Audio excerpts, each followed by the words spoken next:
Hey guys, in this video I'm going to show you how to find high occupancy Airbnb areas using AirDNA.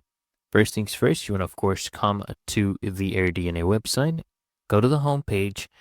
Here is where we search for the short-term rental market, and I'm doing United States. So you want to come here at the right, click on market score. We'll get a drop down. Now go ahead and click on occupancy.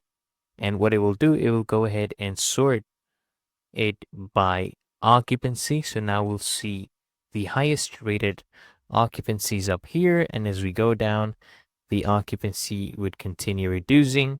And this is for just the broader markets.